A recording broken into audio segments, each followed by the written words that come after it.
Matul il-lejl li għadda fil-Marsa l-Pulizija wettqet operazzjoni kbira permezz ta' diversi uffiċjali u taqsimiet bħala parti mill-ħidma kontra attivitajiet kriminali, mod partikolari traffikar ta' droga, kriminalità organizzata u immigrazzjoni irregolari. Kien one news li żvela din l-operazzjoni massiċċa bi krutana preżenti waqt l-operazzjoni fil-Marsa kienet għaddejja 2 fil-għaxija.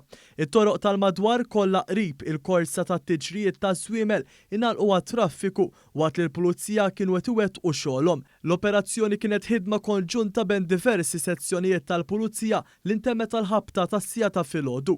L-operazzjoni kienet iffukata fuq stabbilimenti, remissi u residenzi fil-Marsa u wara aktar investigazzjonijiet dawn segwew fil-Ħamrun u anke n-Naxxar. Fi stqarrija l-Pulizija qalet kif wara diversi jiem ta' investigazzjonijiet u osservazzjonijiet fuq ir-remissi li jinsabu fit-triq il-ġerreja fil-Marsa, iċċirkondat remissa partikolari li kienet qed tintuża għal beħ ta' droga.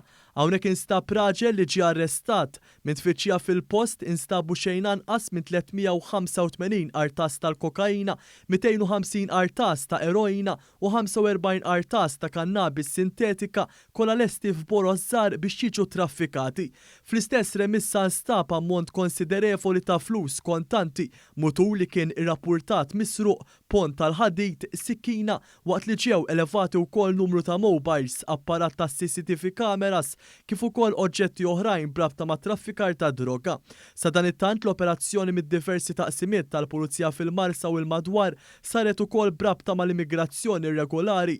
M'ispezzjonijiet li saru f'diversi toroq ġew arrestati 67 persuna li kienu qed jgħixu Malta illegalment. Bl-assistenza tal-uffiċjali tas-servizzi tad-detenzjoni dawn ittieħdu f'ċentru ta' detenzjoni u beda proċess immedjat biex jiġu irritornati lejn il-pajjiż tal-oriġini jew il-pajjiż li legalment jistgħu jgħixu fih. Sar ukoll arrest brabta mal-prostituzzjoni, hawnhekk ġew ikkonfiskati mal-4,600 euro fi flus kontanti. Brabta mal-operazzjoni tal-Pulizija fil-Marsa saret ukoll tfittxija f'residenza fin-Naxxar. Hawnhekk il-Pulizija sabet mal-10,500 euro fi flus kontanti waqt li ġew ikkonfiskati żewġ vetturi, ammont konsiderevoli ta' ħwejjeġ tad-ditta, ġojellerija u mobile phones. Din l-operazzjoni ġie infurmat il-Maġistrat tal-Assa Lenard Karwana li qed imexxi l-inkjesta.